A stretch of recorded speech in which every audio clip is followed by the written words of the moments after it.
We've collected so many star bits, I have a feeling that we're playing Mario Galaxy. Hello guys, this is UniversalGiant, and welcome back for more of Let's Play The Legend of Zelda Skyward Sword. Last time we did a crap ton of mini-quests and stuff in and around Skyloft, got a bunch of stuff for it, now it's finally time to start heading back out onto our adventure. And thankfully, I don't think we're going to have any of those little quests to do before we go through another couple of dungeons. So we have a little ways to go before we have another set of boring episodes like that. Again, I apologize if those may be a bit boring to you, but it's gotta be done. So it's gonna be done.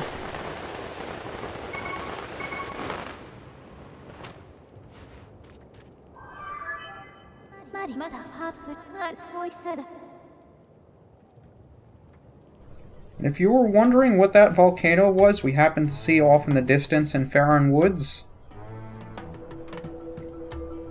we're here.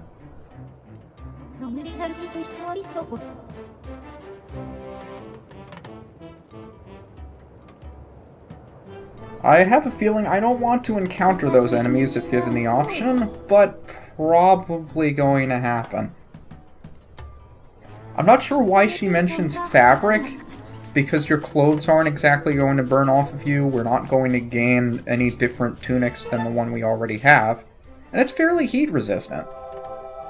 Although it would be really neat if we could actually change the color of our tunic as the game progresses. I'm disappointed that a lot more Zelda games don't do that. But here we are, the Elden Volcano. And as you can guess, this place is fairly warm. And again, always talk to the bird statues. I know I missed one in Farron Woods, but it's not as if I missed it because I wanted to. And you may have noticed when we flew in, Goddess Cube.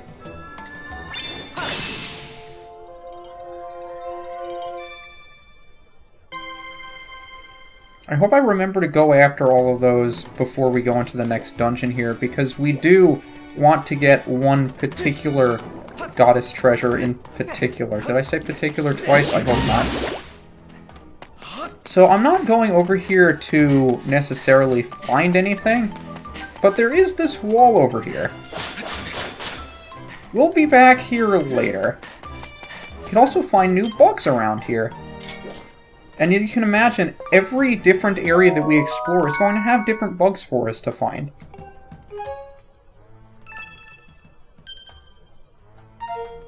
So I'll be looking out for those guys every so often. I'm probably not going to go out of my way too much, but just to force a habit to collect everything that I can, I guess. I'm tempted to figure out what it is that Fi is saying, but part of me doesn't want to. Of course I'm familiar with how to use dowsing. I haven't been using it at all. I love when you go out of your way to talk to somebody, and then the only thing that they do is insult your intelligence. These guys look different. I was expecting to see Gorons. Love their theme, too.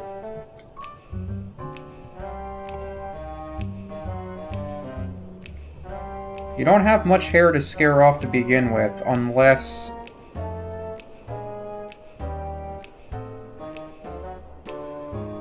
I'm not even going to bring attention to it. Oh, so those guys have spread over here, too. Nice to meet you, Let. Aw, well, it's kinda hard to dig in the light. I mean, if you're scared to dig in the dark, where are you going to dig? It's not as if the underground is all lit up. Okay, sounds like good advice. So this area is... Have I ever been over here, or do I... You have to go over there, don't you? I'm not too familiar with the beginning area, because it's like with the forest, you never really go back to the beginning area after you visited before. I don't think I've ever actually been down here now that you mention it. Because you can kind of see the vines growing on the edge of the land here that they go down. I never really looked down there. Always just run right through. But of course, fire keys, you saw the shoes that were on fire, and, you know, fire, lava, fun stuff, volcano, yada yada. Obviously, you don't want to touch the lava. Unlike falling off into the abyss, if you touch the lava, you will get hurt. So you'd be better off not touching it. Although it's always funny to see Link's animation when he jumps into a lava pit without intending to. I'm sure that'll happen at some point, so I'm not going to go out of my way to do it now, just to make me look like even more of an idiot. But you can use your imagination. It'll happen at some point, rest assured. And, like we mentioned before we left, you're going to want to switch your shield to the iron shield. Because if you come into any contact with fire or lava, your shield, no matter how strong if it's wooden, will burn. Of course I'm not a friend of those red creeps. That's why I'm green. Thanks, I think? Bomb what?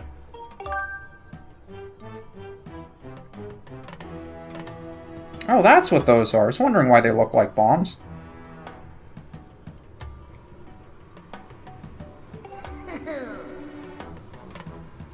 I can see why.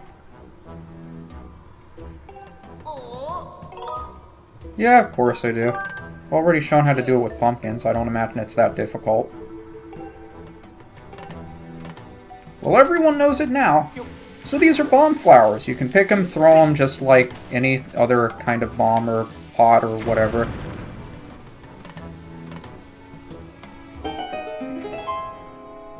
It exploded in my hand during the cutscene. Wonderful.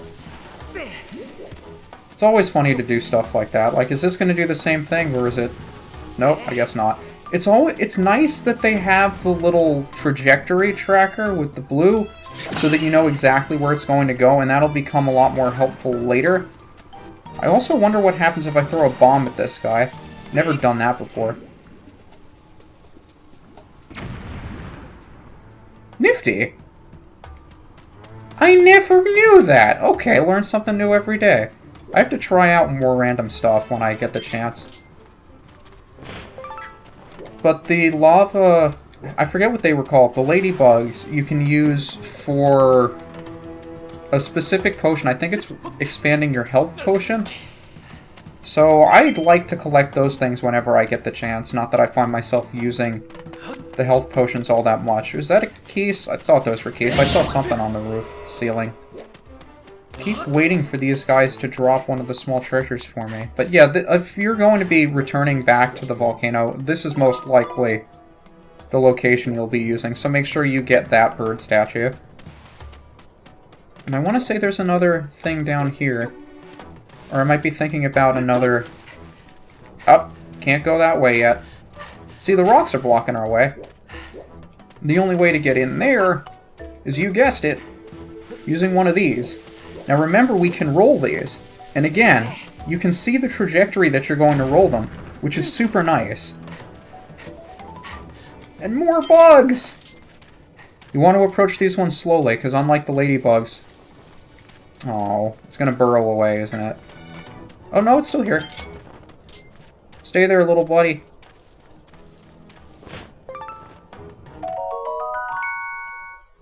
They roll a ball of something, alright.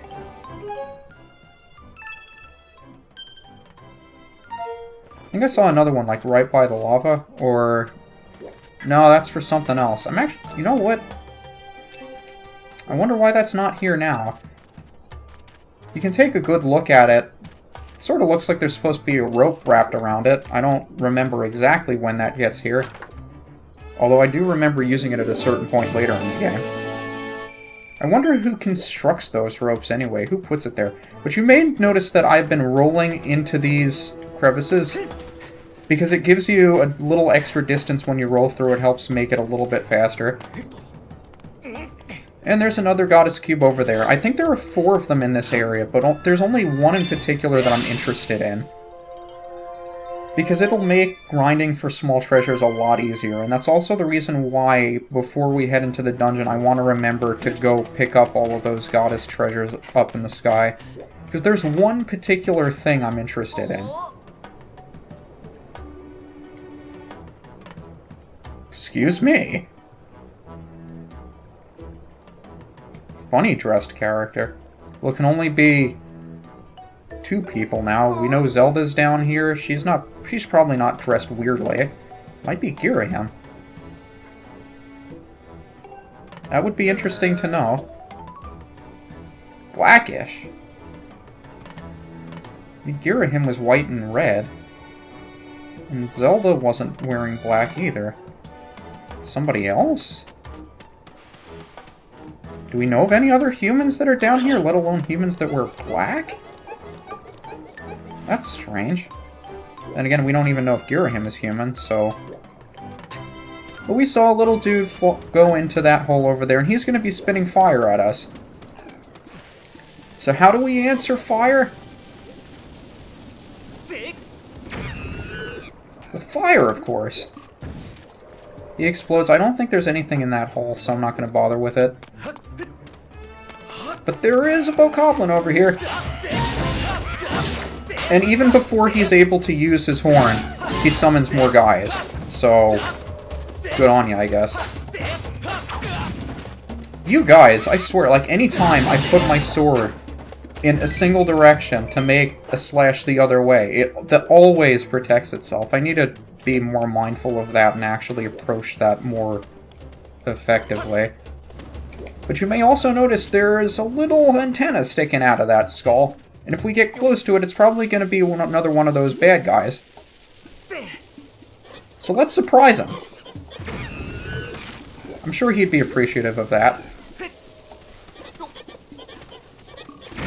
It's always so satisfying to do that to an enemy. Even if it didn't do anything bad to you. It's just satisfying, you know?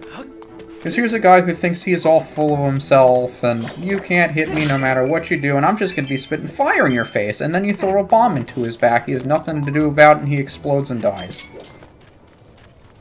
Okay, I made that sound a little bit worse than it actually was, but you get the idea. Guys, stop rolling around, will you? I forget whether or not those are used for the particular potion I'm thinking about, but all of those bugs serve some sort of purpose, either in a potion or later on we can sell them. So they all have their uses. Some are more useful than others. I think those are the 2 big uses for bugs, though. Can't remember if there's anything else you can do with them. But here's one that has a hole in the front. If you're able to actually roll it in. I mean, this isn't always the most accurate in the world, and I think it's slightly varied depending on... Actually, is there anything in this one? I don't think there is. Oh no, I have to throw it above. Right. It looked like it was because I saw the other one over there with the enemy in it, and I figured that you also had to do the same for this one. I'm not going to be able to line it up in time. I forgot it exploded the one next to me also. Is there anything worthwhile in here? Am I even... There's no reason to waste my time with it, and then it turns out to be something incredibly useful. But over here's a piece of heart. Just sort of sitting out here to be picked up. But the real place we're supposed to be going is across that bridge over there. And I'm not sure if it was faster to go around the above path or the lower path. I took the lower path and no one's going to stop me. Not paying attention. Of course, the problem with this one is if you stand on it too long, it's going to descend into the lava.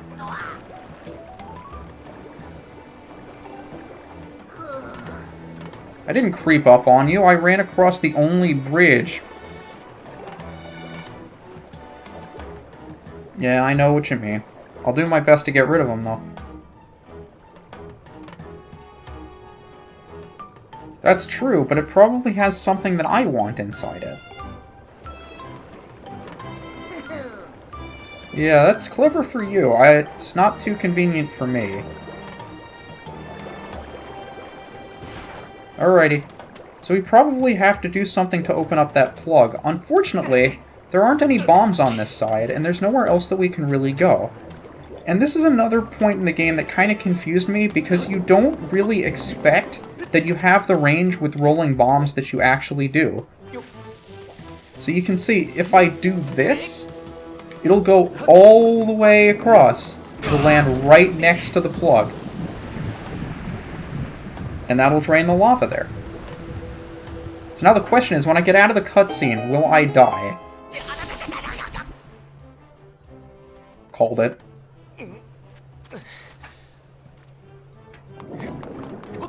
I can't help it. I really enjoy doing that sort of stuff.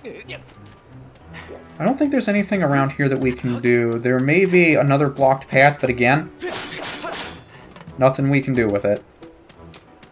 So it's time to make our way into that little volcano. Actually, is there anything over... No, that was the plug. And if you check the map, this actually loops back around to the second bird statue, I think. Yeah, the second bird statue we came across. So we started here, we worked our way around through the cave system, found the bombs, and now we're back near the first bird statue, so it's a bit of a shortcut. And I wonder if there are any hearts in here. You're just gonna fly down there, aren't you? That's great. Now there are actually a couple of things that I want in here. The first one's obvious.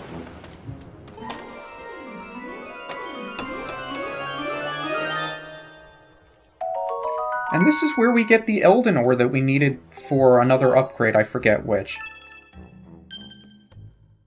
I think it was the upgrade for the Iron Shield. And then the next thing that we want is right over there. That's the Goddess Cube. You just gotta make a hard forward to it. Really easy to miss, and if you miss it, you have to go all the way back up, and then jump back down again. Really irritating to miss. I don't think there's anything else for us on these platforms unless I really want those hearts, which I suppose I could do if I actually ran off properly, but oh well, we're fine. Are those more cave paintings, or am I just seeing things?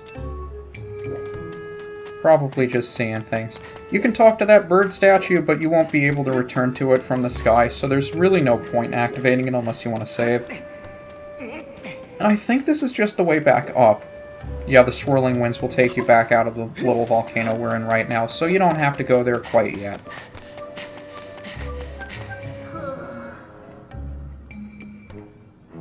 I guess this is where all those guys made their base? Oh, you have a little hat on your head. It's like a little knit cap. I guess I can see that. I need to find a way up that mountain, though. I think this is the only way forward at this point. Honestly, I'd be more afraid of clowns than these guys. But again, the idea is to go after the ones with the bandana. Otherwise, the other ones will just continue spawning. And I heard something spawn something I wanted.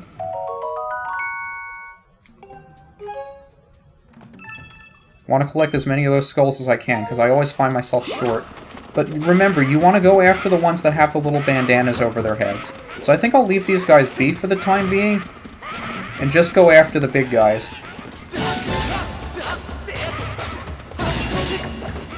And hope they drop stuff.